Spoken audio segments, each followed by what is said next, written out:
반갑습니다. 오늘은 또 하나님의 마음에 합한 사람 다윗이라는 주제로 말씀을 나누고자 합니다. 이새의 아들 다윗을 만나니 이는 내 마음에 합한 자라 그랬습니다. 사도행전 13장에 나오는 말씀이죠. 시편 132편 1절 이하에 보시게 되면 여호와여 다윗을 위하여 그의 모든 근심한 것을 기억하소서. 저가 여호와께 맹세하며 야곱의 전능자에게 서원하기를 내가 실로 나의 거하는 장막에 들어가지 아니하며 내 침상에 오르지 아니하며 내 눈으로 잠들게 아니하며 내 눈꺼풀로 졸게 아니하기를 여호와의 처소 곧 야곱의 전능자의 성막을 발견하기까지 하리라 하였나이다. 우리가 그것이 에브라다에 있다함을 들었더니 나무밭에서 찾았나이다. 우리가 그의 성막에 들어가서 그의 발등상 앞에서 경배하리로다. 여호와여 일어나사 주의 권능의 궤와 함께 평안한 곳으로 들어가소서. 시편 132편 1절로 8절까지 말씀인데요. 이 말씀에 보게 되면 다윗의 중심에 어떤 근심이 있었어요. 그런데 그 근심이 이루어지기까지 그는 침상에 오르지 않겠다 그랬어요. 내 눈꺼풀로 잠들게 용납하지 않겠다. 그의 사모의 열정이 얼마나 대단했습니까? 그 마음이 비록 다윗이 실수는 있었지만 하나님의 거룩한 성전을 짓도록 허락을 받아내게 되어집니다. 열정으로 세워지는 성전입니다.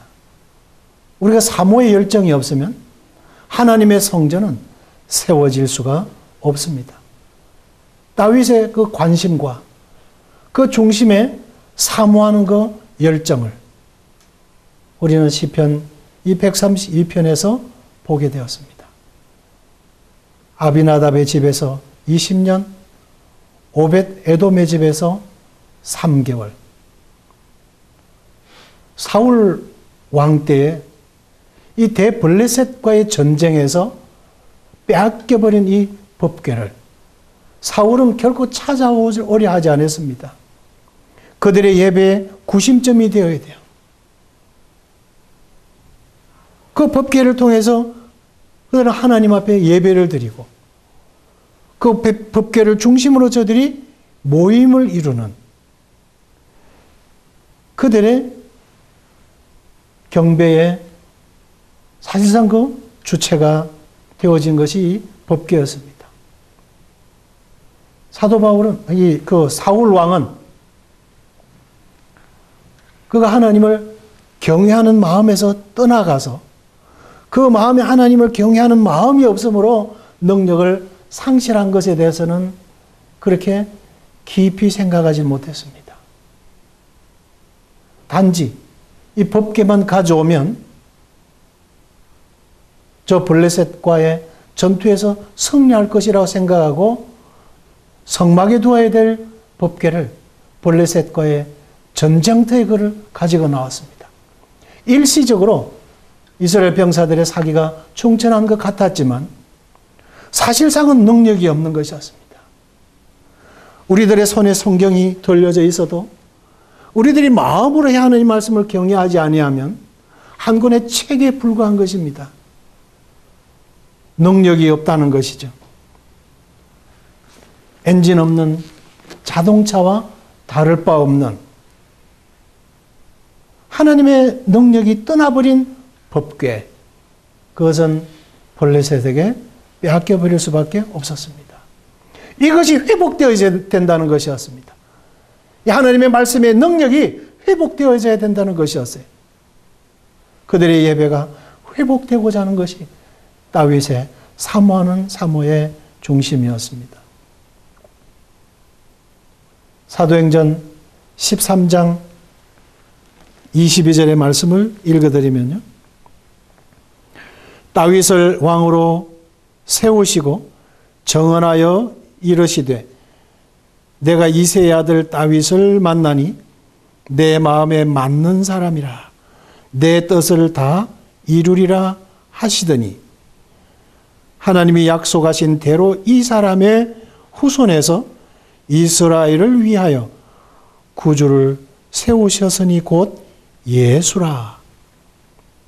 이새의 아들 다윗을 만나니 내 마음에 맞는 사람이라. 내 마음과 합한 사람이다. 이 내 마음과 맞는 사람, 내 마음과 합한 사람이라는 이 말씀의 뜻은 뭐냐면 하나님의 마음을 앞세우는 사람이라는 것이죠. 그리고 그 하나님의 마음의 뒤를 따라가는 사람이다 이거죠. 하나님의 마음을 앞세워요. 하나님의 뜻을 앞세워요. 그분의 말씀을 앞세우고 가는 사람이다 이게. 그래 하나님의 마음에 합한 사람이다. 그런 사람은 실수할 할 리가 있겠습니까? 그 사람이 가는 길은 자연 형통할 수밖에 없을 것입니다. 역대상 13장 3절에 보게 되면 사울 때에 궤 앞에서 묻지 아니하였느니라 되어 있어요. 왜? 하나님 말씀을 존중히 여기지 않았으니까요. 다윗은 이제 그 궤 앞에서 하나님께 여쭙고 싶은 것입니다. 하나님의 말씀을 그가 사모한 것이었어요. 하나님의 마음이 늘 앞서 있어야 되는 것이었어요. 그런데 하나님 말씀이 없으면 다윗으로서는 공허한 생을 살아갈 수밖에 없는 것입니다. 그래서 사울 때는 그는 자기 소견을 따라갔어요. 사사기의 모든 사람들처럼 이것이 하나님의 마음을 참 슬프게 했던 것이었습니다. 다윗의 사모와 그 관심의 열정은 잃어버린 법궤의 회복이었습니다. 우리가 가치를 두면 우리의 가치를 둔 곳에 관심을 쏟게 되어 있습니다. 또 관심을 쏟은 곳에 뜻하고 있는 것이 이루어지기 위해서는 우리들의 행동 변화, 행동 양식이 따라갈 수밖에 없는 것입니다. 거기에는 변화가 일어나게 되어 있어요. 역사가 바뀔 수밖에 없는 것입니다. 우리가 사도 바울의 인생관을 살펴보면 사도행전 7장에도 나오고 8장 1절로 3절, 9장 1절 쭉 사도행전 7장, 8장, 9장을 통해서 이 사도 바울의 생애가 나옵니다만 잘 요약해져 있는 부분이 빌립보서 3장 4절로 6절의 말씀입니다. 그 말씀 읽어드리면 그러나 나도 육체를 신뢰할 만하며 만일 누구든지 다른 이가 육체를 신뢰할 것이 있는 줄로 생각하면 나는 더욱 그러하리니 나는 8일 만에 할례를 받고 이스라엘 족속이요 베냐민 지파요 히브리인 중에 히브리인이요 율법으로는 바리새인이요 열심으로는 교회를 박해하고 율법의 의로는 흠이 없는 자라. 7절 그러나 무엇이든지 내게 유익하던 것을 내가 그리스도를 위하여 다 해로 여길 뿐더러 또한 모든 것을 해로 여김은 내 주 그리스도 예수를 아는 지식이 가장 고상하기 때문이라.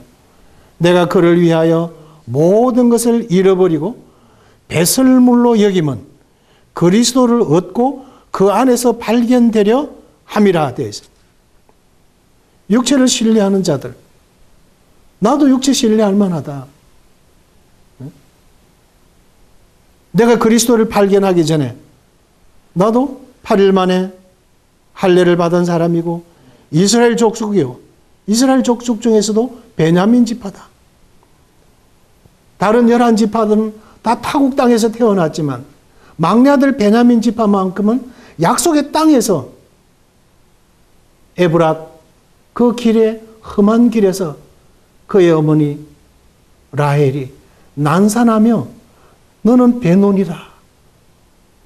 는 말을 들으며 이 베냐민이 출생했어요. 야곱이 베논이가 아니라 베냐민이라고 불러주었습니다.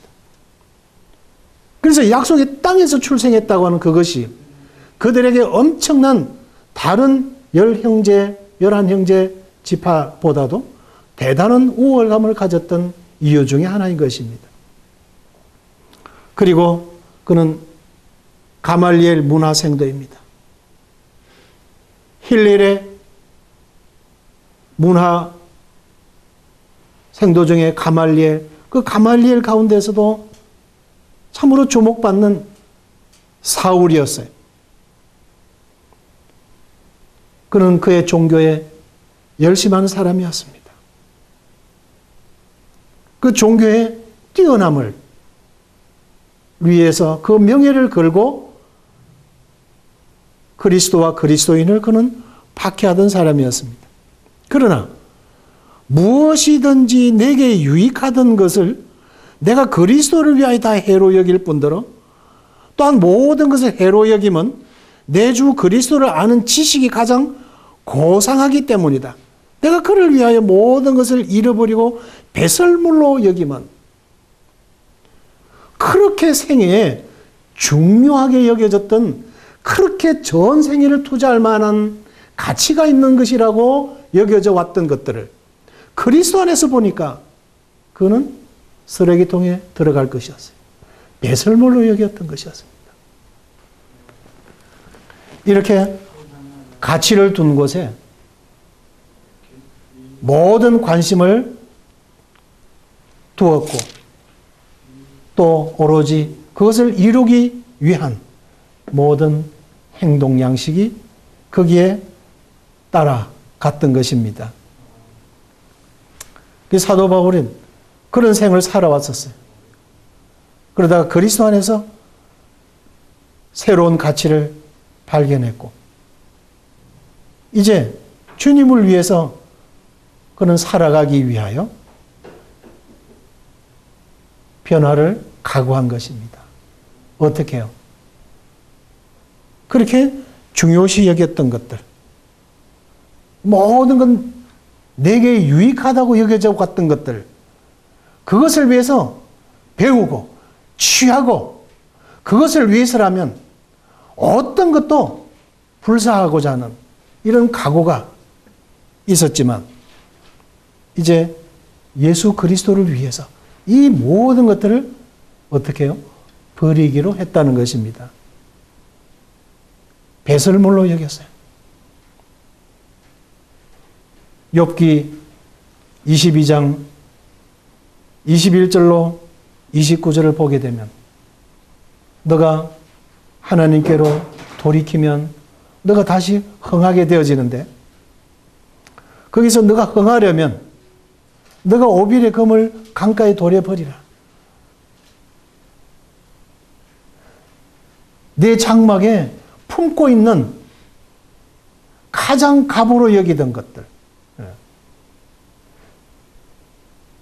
소중하게 여기고 있는 가치를 두고 있는 것들을 네가 버리면 버리고 버리라. 그 말씀들로 거듭 반복이 되고 있습니다. 그러면 전능자가 내게 보배가 되시고 내게 은이 되실 것이다.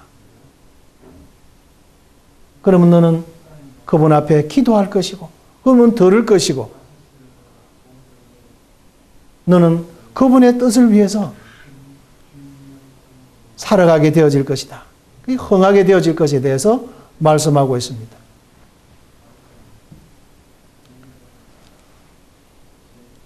사도 바울은 그의 변화를 위해서 버렸습니다. 변하지 않는 이유는 뭡니까? 시편 34편 8절에 보게 되면 너희는 여호와의 선하심을 맛보아 알지어다. 하나님의 말씀의 맛, 이 역사적 경험, 이것이 없는 거예요. 하나의 이론과 지식으로 머물고 있는 것입니다. 그게 능력이 없는 것이죠. 너희는 여호와의 선하심을 맛보할지어다. 말씀이 그러한가 하여, 말씀이 육신이 되어, 우리가 많은 말씀보다도 적은 한 말씀이라도 그 말씀의 맛을 보는 것입니다. 살아계신 그 말씀의 맛을 보는 것이에요.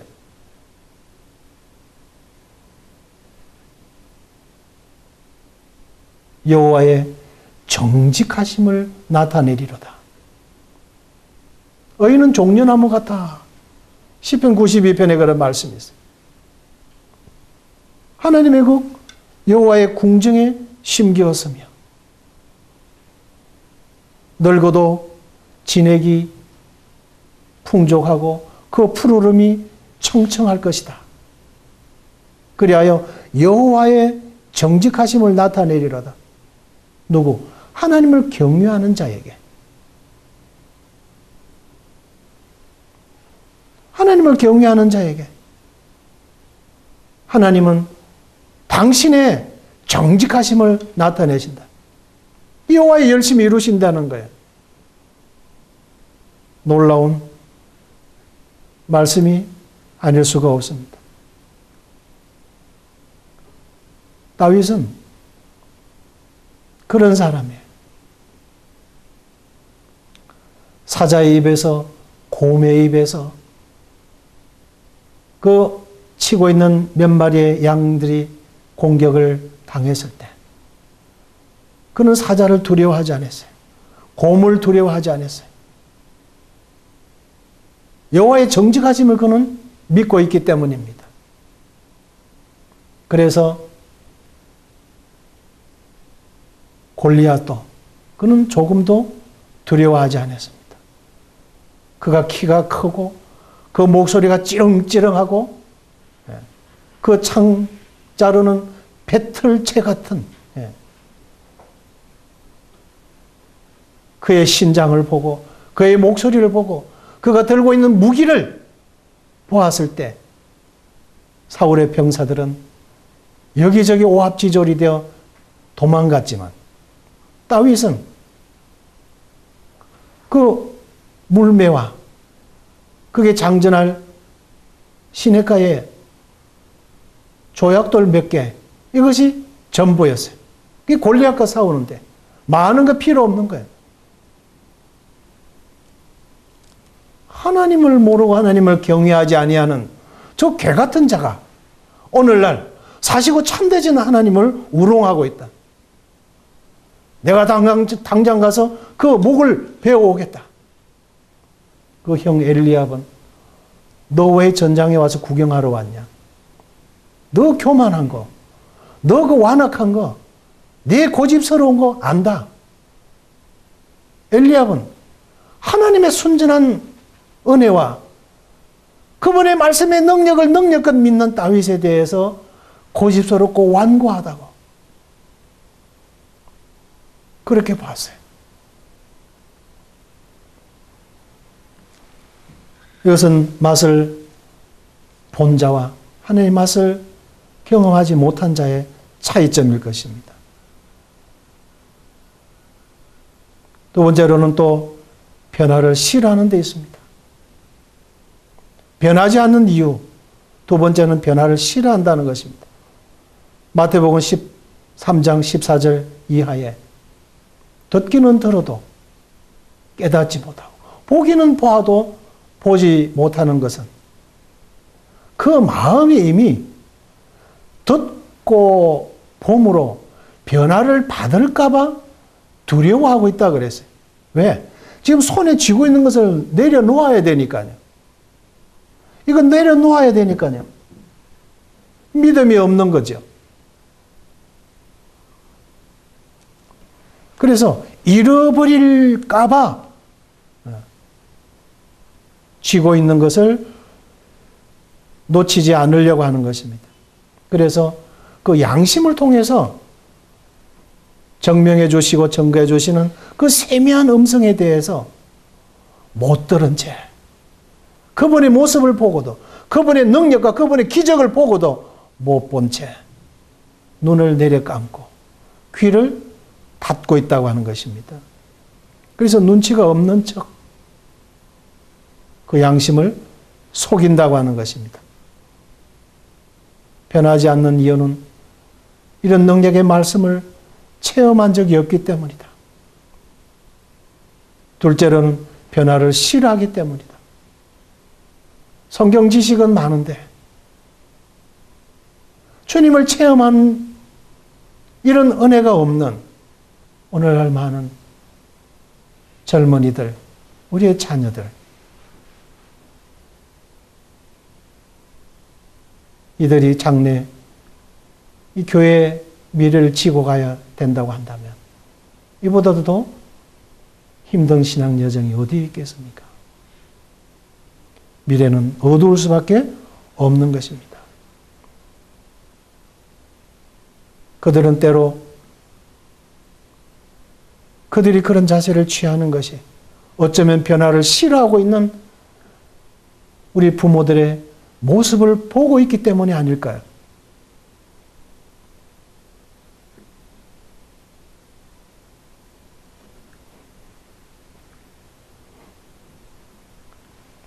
하나님의 마음이 합한 사람 다윗도 실수를 했습니다. 그 열정이 대단했지만 70년간 방치된 법궤 빨리 다윗성으로 안치시키고 이제 그럴듯한 성막을 짓고 성전을 지어서 다시는 이제 이동하지 않는 견고한 안식처에 안치하고자 하는 급한 마음에 새 수레를 만들고 빨리 이동하려 운반을 했었습니다. 하나님께서 우사와 충돌하여 사망을 당한 이런 사망사고가 발생해 버립니다. 다윗은 의기소침했어요. 두려웠어요. 그래서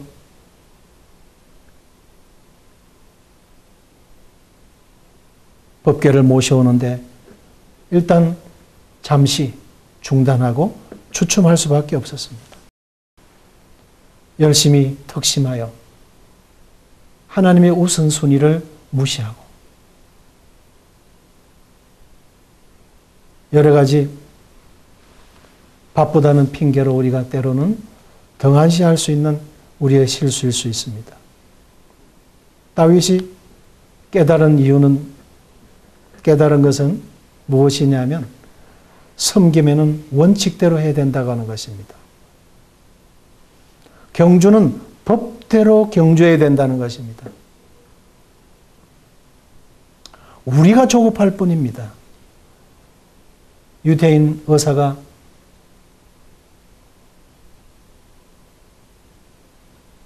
히틀러의 그 아우슈비츠 학살 현장에서 그가 살아남아서 남긴 말인데요. 하나님은 늦지 아니했다. 다만 우리가 조급했을 뿐이다. 그랬어요. 그는 에스겔서 37장에 말씀을 굳게 믿고 있었습니다. 내가 너희를 무덤을 열고 거기서 나오게 하리라는 말씀을 그는 굳게 믿고 있었어요. 강제 노동장으로 가다가 길거리에 떨어져 있는 파란 유리 조각을 몰래 주머니에 넣고 돌아와서 매일 아침 그것을 가지고 수염을 깎는 것이었습니다. 말쑥하고 깨끗한 모습으로 그는 강제 노동장으로 나갔습니다.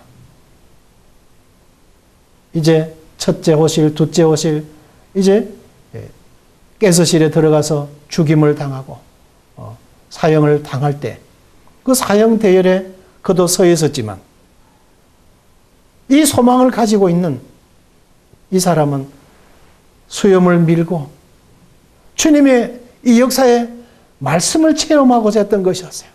그분의 살아계신 말씀을 의지하고 있었던 것이었습니다. 그랬을 때 독일 군의 눈에 띄어 너는 죽이기 아까운 사람이다. 이리 나오라. 그랬어요. 그의 눈이 살아있고 하나님의 그 역사에 비전을 그는 바라보고 있었던 것이었어요. 그래서 결국은 연합군, 러시아군에 의해서 그는 구출을 받아서 살았습니다. 그가 남긴 말이 그것이었어요. 하나님의 시간은 늦지 않았다. 다만 우리가 조급했을 뿐이었다 하는 것이었습니다. 잠언 19장 2절에 보게 되면요. 지식이 없는 소원은 선치 못하고 발이 급한 사람은 그릇하느니라. 뭔가 뜻을 이루고자 하는 의욕이 대단해요. 하나님을 위해서. 그러다 보니 때로 우리가 먼저 앞서가는 거예요. 다윗은 어쩌면 이 새수레를 만든 여기에서 큰 교훈을 그가 받았던 것 같습니다. 이새의 아들 다윗을 만나니 이는 내 마음에 합한 자라. 그가 온전하고 전혀 실수하지 않을 험이 없는 사람이라서가 아니라 잘못하면 잘못했다고 그는 정직하게 무릎을 꿇을 줄 아는 사람이었습니다. 선지자 나단이 왔을 때도 우리아 안에 바세바를 취한 그 죄에 대해서 지적을 당할 때 사울은 변명했지만 다윗은 무릎을 꿇었어요.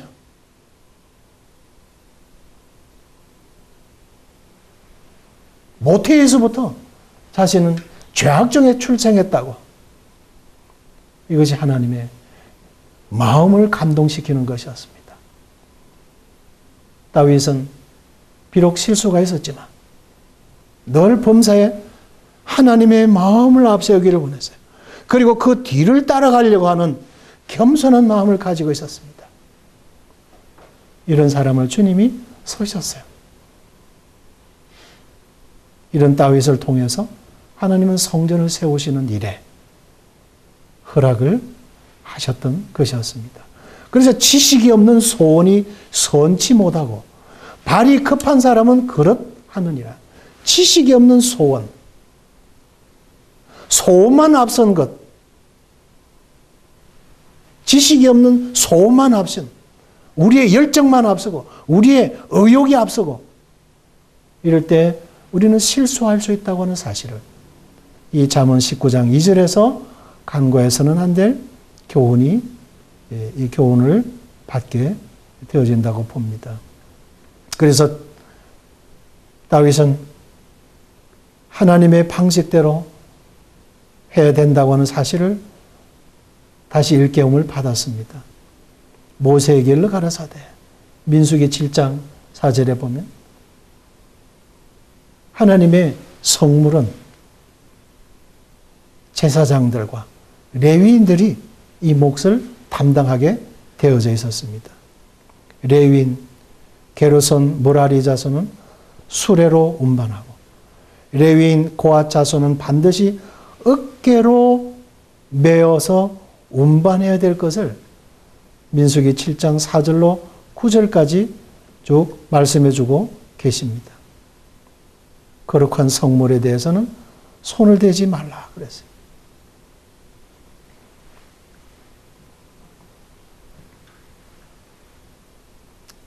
우리가 교회 안에서 하나님의 교회를 섬기는 데 대한 여러 다양한 은사를 하나님께서 주셨습니다. 에베소서 4장 12절로 13절, 고린도전서 12장에서 14장, 이 다양한 은사들, 로마서 12장. 다 교회 안에 교회를 섬기기 위하여 주신 다양한 은사들에 관한 말씀들입니다만, 에베소서 4장에서는 이 은사를 주신 목적이 그리스도의 몸을 세우려는데 은사를 주신 목적이 있으시다고 하셨어요. 몸 대신 교회를 온전히 세우는데, 그리고 그 말씀을 견고히 세우시는데 은사를 주신 목적이 있으시다고 하는 것입니다. 그리스도를 증거하시고 각 사람의 믿음과 기쁨을 돕기 위해서 교회에 다양한 은사를 주셨어요. 교회에 덕이 되고 교회의 유익을 위해서 하나님이 주신 은사인 것입니다. 우리는 다윗을 통해서 배운 교훈들이 선택된 레위인들만 질 수 있었다는 것, 성결한 사람만이 가까이 한다는 것, 그리고 반드시 어깨로 메고 가야 된다는 것, 이 일에는 우선순위가 있고 또 원칙이 있다고 하는 것입니다. 이것을 알고 우리가 준행하기 위해서는 하나님의 말씀을 우리가 잘 상고해야 되어질 것입니다. 하나님은 비록 실수는 할지라도 다윗처럼 하나님의 마음에 감동이 된 이들을 주님은 서십니다. 그리고 열정을 품은 사람을 사용하십니다. 그러면서도 하나님은 원칙에 엄격한 것입니다. 하나님의 마음에 맞는 사람, 하나님의 말씀에 순전한 마음으로 순종하는 이들, 하나님께서 어떤 명령을 내려서도 용감하게 순종해 갈 수 있는 사람을 주님은 더러 서시고자 하시는 것입니다. 또 시편 42편 1절의대로 하나님은 다윗처럼 이런 열정을 가지고 있는 사람, 이 하나님의 법궤가 이스라엘 민족의 경배의 중심이 되고 거기로부터 하나님의 말씀이 선포되어지고 하나님의 백성이 그 말씀 앞에 순종하도록 하는 이 일을 위해서, 이 영적인 영생의 회복을 위해서 다윗은 그는 이것이 회복되기까지 그는 침상에 조용히 올라 두 발을 편안히 뻗고 쉬려 하지 않았습니다. 그는 잠깐이라도 이것이 이루어지기 전까지 편안한 마음으로 그 눈꺼풀이 눈을 덮도록 허락하지 않겠다고 그랬어요. 이것이 다윗의 고민이었어요. 이것이 다윗이 품고 있던 열정이었어요. 우리가 섬기는 하나님의 교회, 우리의 각 지역 교회, 이런 이들이 주님 앞에 무릎을 꿇는다면 주님 몸 되신 교회는 부흥될 것입니다. 말씀이 흥왕될 것입니다. 살아서 역사하실 것입니다. 말씀을 맛보고 그 말씀의 능력을 체험하는 많은 성도들이 살아나게 되어질 것입니다. 그래야 어두운 세상 앞에 빛으로서, 소금으로서 역할을 하나님의 교회가 제대로 제 몫을 담당해 갈 것입니다. 이새의 아들 다윗을 만나니 이는 내 마음에 합한 사람이라. 그는 내 마음을 앞세우고 내 마음의 뒤를 쫓아올 자다.